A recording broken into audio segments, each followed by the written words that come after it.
Depois, uma outra coisa que é importante falar pra vocês é porque como eu comentei lá a respeito, né, que eu vi lá nos sintomas, né? No sintoma, por exemplo, interesse ou prazer sendo totalmente diminuído em todas ou quase todas as atividades da vida. Por que isso é importante, né? Eu citei. Porque às vezes a gente pode confundir a depressão com algumas outras coisas. É fácil confundir, por exemplo, a depressão com o luto, né? Então é fácil confundir a depressão na psicologia clínica com o luto. Então o luto é uma resposta normal que todos nós temos quando algo acaba na nossa vida. O próprio DSM ele coloca isso.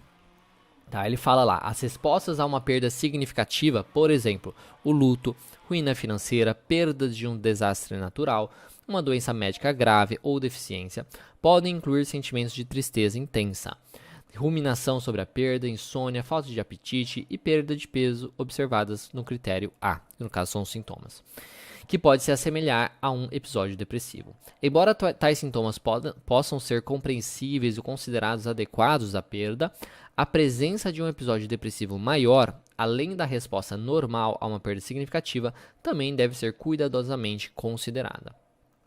Essa decisão, inevitavelmente, requer o exercício do julgamento clínico baseado na história do indivíduo e nas normas culturais para a expressão do sofrimento no contexto da perda. Tá? Então isso é muito interessante, tá? Até mesmo essa questão das normas culturais para a expressão do sofrimento no contexto da perda. Então é uma coisa que, dependendo da cultura, dependendo do modo das pessoas como elas lidam com as coisas, aquilo pode ser considerado uma depressão ou não, tá bom? Mas voltando nessa questão do luto, é muito importante que a gente fale sobre isso. Porque o luto, ele é uma emoção natural, ele é um sentimento natural que todo mundo sente quando algo acaba. Pode ser quando alguém falece, pode ser quando alguma fase, uma época da sua vida termina para outra começar e por aí vai. Ele serve justamente para que a gente consiga se adaptar aos nossos novos papéis da vida. Então, se eu perco alguém, se eu perco meu pai, eu deixo de ter o papel de filho, no caso do meu pai especificamente. E eu preciso me adaptar nesse papel. Se eu perco um filho, mesma coisa. Eu perco o meu papel de pai. Se eu perco um amigo, eu perco o meu papel de amigo específico daquele amigo. Se eu deixo de ser adolescente, entro na vida adulta, eu perco meu papel de adolescente, começo a desenvolver um novo papel de adulto, coisas nesse sentido. Então o luto ele serve justamente para isso, para que a gente consiga se adaptar aos nossos novos papéis da vida. E apesar de algumas pessoas apresentarem um luto que pareça uma depressão, tá? Sintomas depressivos e tudo mais, nós precisamos estar muito atentos em relação a isso, tá? Para a gente conseguir diferenciar se o paciente está simplesmente passando por um luto e ok, e a gente vai lidando com isso, escutar aquele paciente e tudo mais, ou se ele está entrando num estado depressivo. A gente precisa estar atento a isso.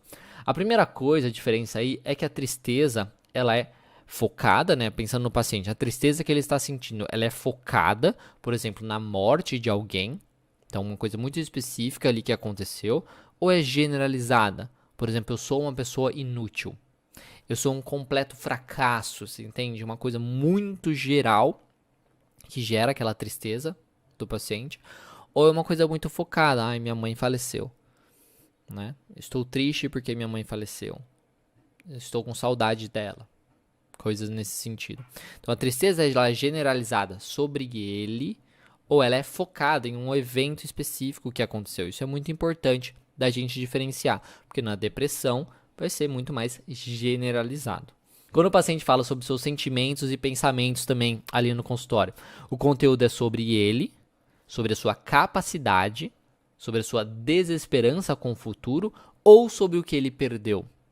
Então ele fica falando ali sobre a mãe, sobre as coisas que aconteceram, como a mãe era, a saudade que ele sente, como eu já comentei, o que ele poderia ter feito de diferente, às vezes, enfim, coisas relacionadas a isso.